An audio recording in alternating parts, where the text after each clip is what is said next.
When you're just starting out, it's perfectly fine to use only Alibaba to source your products.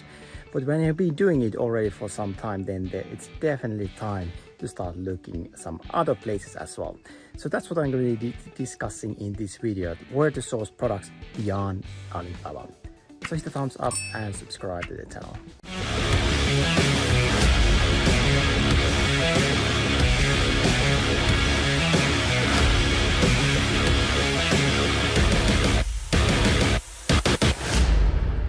So today let's talk about supplier sourcing opportunities outside Alibaba. So exploring uncharted markets.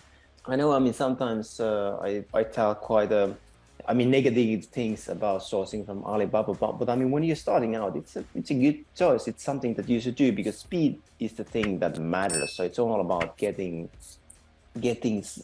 results fast, getting actual real results, getting sales fast, if you have a product idea, it doesn't matter if you're always selling or have been selling or just starting out. The first thing to focus is on that when you have a product opportunity and you haven't given it the green light, like it's super important to get the first sale as quickly as possible, because the only data that really matters is the data that you get from the market, so from real paying customers.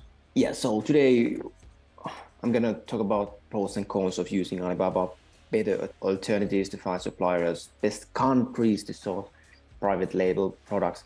So most of us sell in different categories, sell completely different types of products, so it's important to consider that, okay, if you're selling, for example, some plastic, some wooden, some clothing product, then it's important to understand that what are the different options and what are the primary occasions for different materials. And then exploring these global sources and tips for attending trade shows. By the way, let me know, who has attended the trade show. Alibaba has Alibaba serves its purpose. So why do we go there? First of all, it has lower MOQs, minimum order quantities for testing markets. So, and it has great assurance and secure payments. It's pretty easy communication through platform. Overall, it's something decent. It's a decent option in starting out. But when you have already been doing this for a while, then it makes sense to look at other options as well, right? So why not? Why don't we want to go to Alibaba like every single time? First of all, it's really a platform for small businesses. So there's just too many middlemen, and this leads to higher product cost and potential communication problems with manufacturers, because it's not the real manufacturer, it's not the big suppliers that are listed there. No, it's mostly the trading agents, it's the middlemen that work with many different suppliers. Working with a trading agent, it's not necessarily bad. So we do work with many trading agents, just because some of them give really good customer service and they are really knowledgeable about certain things. It's so easy to work with them. Then in those kind of cases, it absolutely makes sense to use these so to say middlemen, these trading agents. It shouldn't be our only option. So when we are sourcing products, we don't want to be relying only on middlemen, because it's going to impact the time that in general, it's going to impact the time. It's going to be slower because you're not directly communicating with the supplier, right? And yeah, like I mentioned, there are no top suppliers in Alibaba, meaning that like these big suppliers, huge suppliers. They may choose not to list their products on the platform due to their vast customer base, making it unnecessary for them to do so even. And in many cases, these manufacturers, they don't even speak English. They don't have any person, not a single person often speaking English. Then, okay, poor quality control, because of the vast supplier base, this might potentially cause some customer dissatisfaction and harming the business's reputation. an intellectual property concern. I mean, Alibaba's platform has been associated with issues related to these violations like constantly. So you need to keep your guards up when you're like dealing with Alibaba. Since we are mainly just doing like private label products, so that's why we really want to focus just on private label, which means that it's our own branded products, so that it's an asset that we can sell later on for like higher multiple instead of just doing a wholesale business. So what are some of the best countries to source these private label products? Because we're used to sourcing from China, but I mean, that's not the only option, right? But the reason that we prefer in many cases China is because I mean Chinese manufacturers can make practically anything, including like highly customized items, and they have years of manufacturing knowledge, and which then reduce this lead time, and they have skilled and large workforce, and suppliers are very easy to find from Alibaba, Canton Fair, and so on. So yeah, what can you find from China? You can find pretty much everything, but of course that doesn't mean that you should use China for everything. No, you can find everything there, but it's not the best option for everything. So where can you find Chinese suppliers? Well, here I've listed a couple of websites. The Hong Kong Trade Development Council, Made in China, DHK 1688. I mean, there's plenty of options. What about Vietnam then? I mean, why would we go to Vietnam? Well, actually, one thing about China is that, I mean, labor costs in China have been going up, and I think, I mean, they're gonna keep going up, which means that in the long term, at least, I mean, it's going to be possible to find source cheaper from different countries. And obviously, like if the labor cost is cheaper, then I mean, that makes a big impact, right? So labor cost in Vietnam is like 2 times cheaper than in China. If you're doing some kind of manufacturing that is a bit more complicated, Vietnam wouldn't really be an option because it's more for low-tech manufacturing, and it specializes really on this labor-intensive basic items. I mean, because of the cheaper labor cost, right? Still, I mean, you can source electronics, garments, and textiles, footwear, headwear, food, and beverage. If you're selling in some of these categories, then where can we actually find these Vietnamese suppliers? So here's a couple of options. So Tai Sum SB Sewing Factory for clothing. Then there's different lists with Vietnam manufacturers and Vietnam export, and then Cosmo sourcing. India then, why would we go to India? Okay, you know, it's even cheaper than Vietnam. It's 6 times cheaper than China. It's easier to negotiate with Indian suppliers, meaning that they are more likely to go your way in actually accommodating your requests. And they are really among the top digital nations. So what kind of products can we get from India? I mean, it's textiles, home decor, handicrafts, jewelry and accessories, mobile phones and electronics, different like eco-friendly products, leather. So where can we actually find Indian suppliers? So here's a couple of different websites where to find these Indian suppliers. So India Mart, and here's like a company list, and connect to India, a couple of different options as well. What about Mexico? So why Mexico?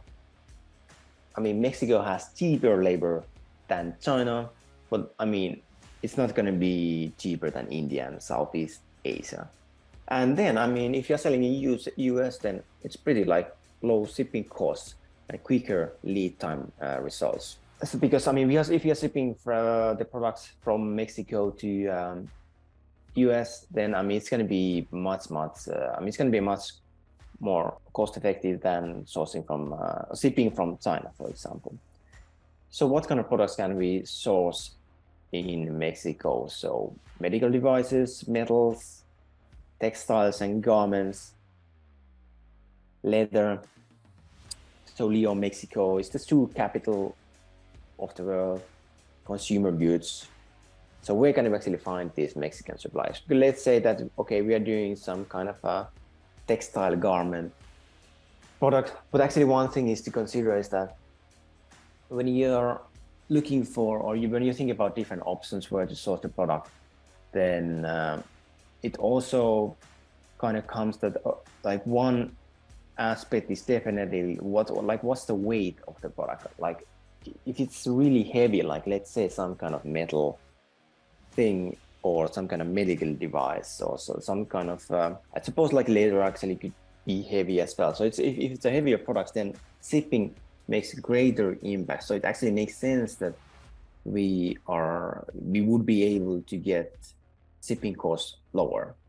So to do that, it would make sense to use Mexican suppliers, just because we are able to ship it to US and from a closer pace in US than from Asia. So there are different options for Mexican suppliers. So there's some of them. So here's the Export Hub, Dun & Bradstreet, and FOB supplier. Then Thailand. Why Thailand?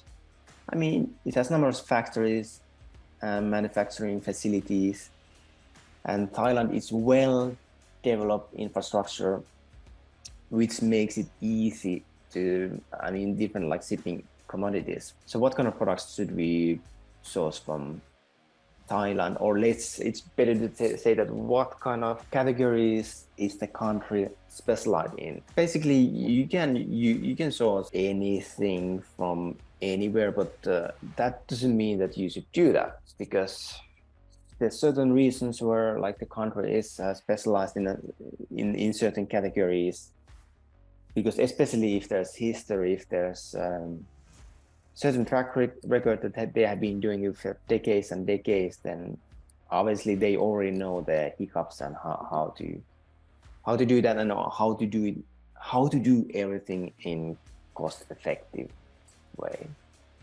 Okay, so you are saying that his experience in sourcing from Peru was good, no big issues, did not use quality inspections and didn't have any problems. So if you want to buy superfoods, it's a good place to order organic, and so I did not buy superfoods. Yeah, I mean, if it's gonna be some kind of consumable, some kind of edible stuff, then I mean, since a lot of that stuff comes from actually South America, like I mean Mackay or whatever, then yeah, I mean that it makes sense that it makes sense to source that stuff where it's actually produced.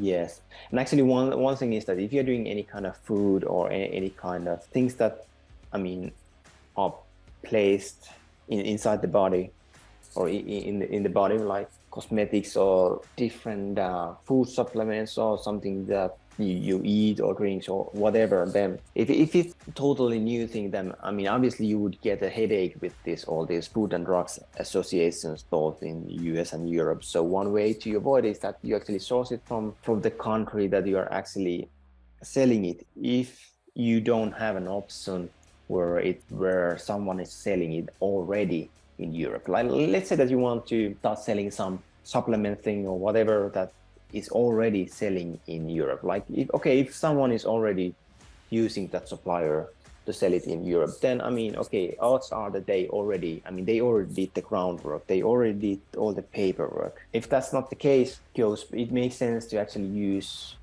products that have been manufactured inside the region, which means that, okay, we are selling in European Union, we actually source it from the European Union just so that, I mean, all the paperwork has already been done. And actually that's something that we've been doing that. For example, like supplements or stuff like that.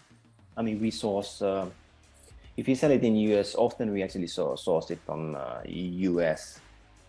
So just to, especially like in the beginning, to get it rolling really, really fast. Yeah, so Thailand, rubber, food and beverage, cosmetics, electronics and machinery, meaning like computers and appliances. And so where can I actually find Thai suppliers? Well, here's a couple of options. So Quality Plus, that's a website, 52WMB, B2B map. And here's also a list of companies. So these are a couple of like resources that you can use to do a bit of a research if you're selling in this category. For example, rubber, that's pretty interesting that Thailand has kind of like advantage on that. Then Eco Warehouse, Westlaynet, and so on. Okay, but anyway, let's talk about other alternatives. Since all of us has access to this free resource called Google, so why not actually make the use of them? Vast search capabilities offer access to a wide range of manufacturers and suppliers across various industries.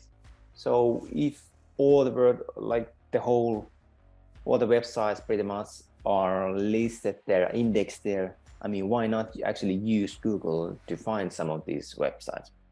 I mean, it allows businesses to focus on finding suppliers within their country, and businesses can connect directly with manufacturers through their website.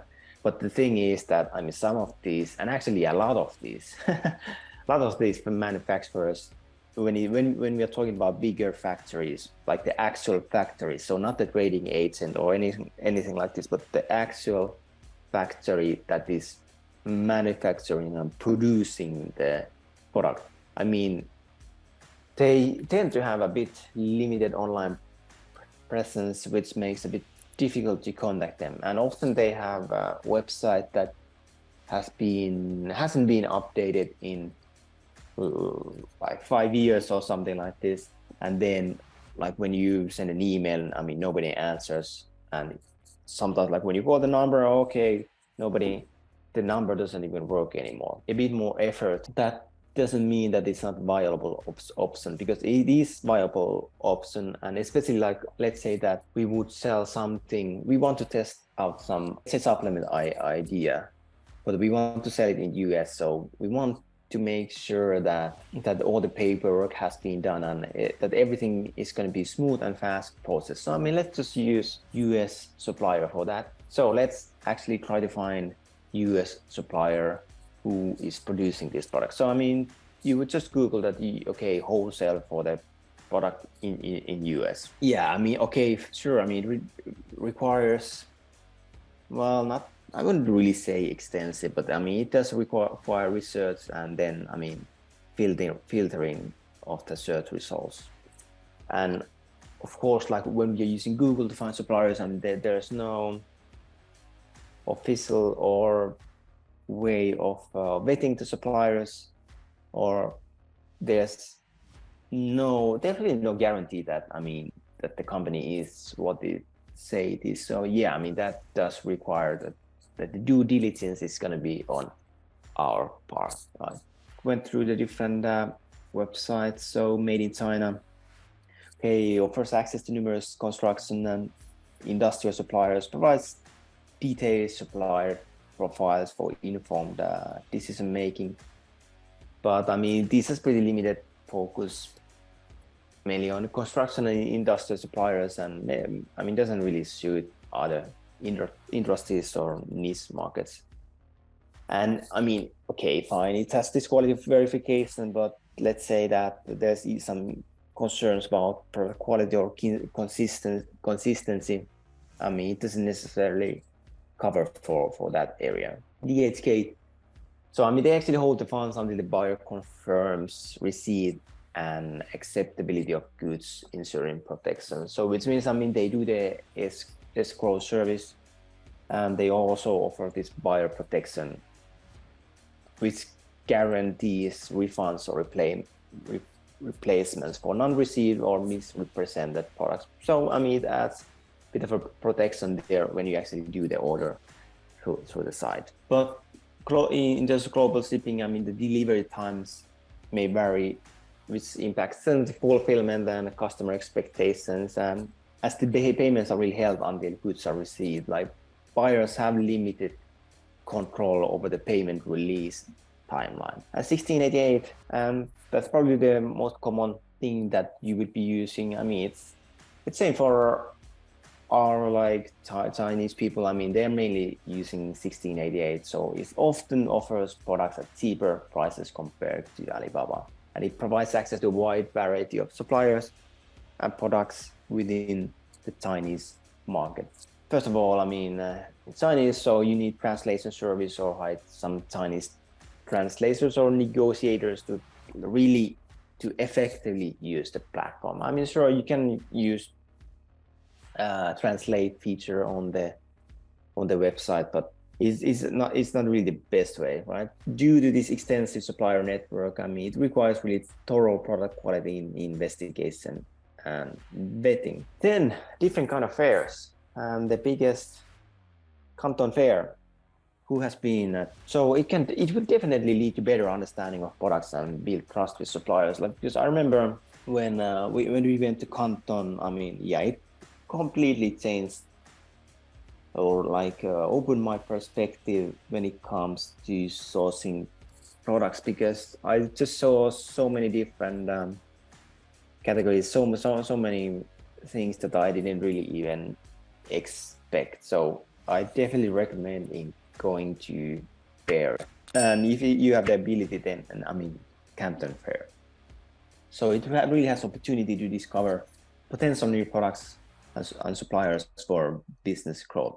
But yeah, I mean, it's time consuming, and then you need to buy flight tickets, book the hotels, and all that. So okay, it can be pretty costly, and because there's just so much of exhibitors and so many products, then I mean, after a few days, your mind will just feel like completely overwhelmed.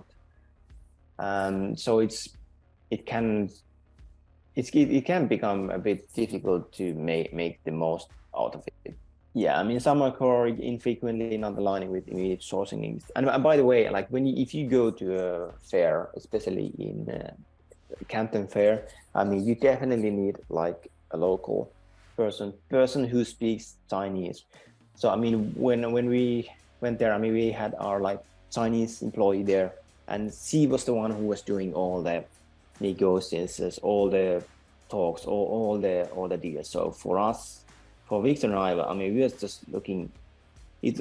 For us, it was just, you know, browsing and looking at all these products. I mean, using them in our hands and getting a real like bigger understanding. But I mean, the Chinese employee, I mean, she was the one who was doing pretty much all the talking, right?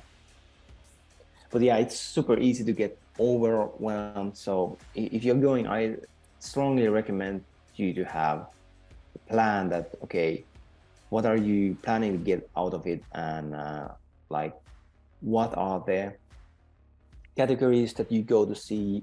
And what are the exact things that you are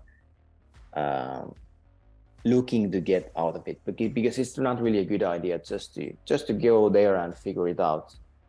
I mean, because then it can easily feel that I'm just not getting.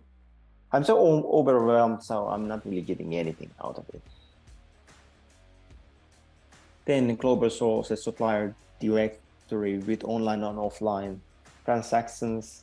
I mean, you can filter small order suppliers. You can verify manufacturers and verify other informations like certificates.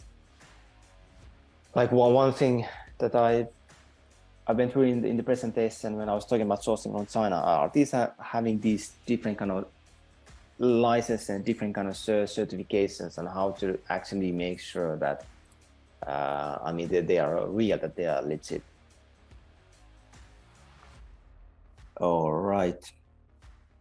Yeah, so here's a couple of things that are coming up if you're interested in going to global sources and consumer electronics. So there's here's a list of different things that are actually coming up in October. So yeah, let's talk about some tips for attending these trade fairs. So I mean, list the desired products, list the desired product features and specifications, get price estimates online so that you are prepared when you go there. So you already know that, okay, what is the market generally asking?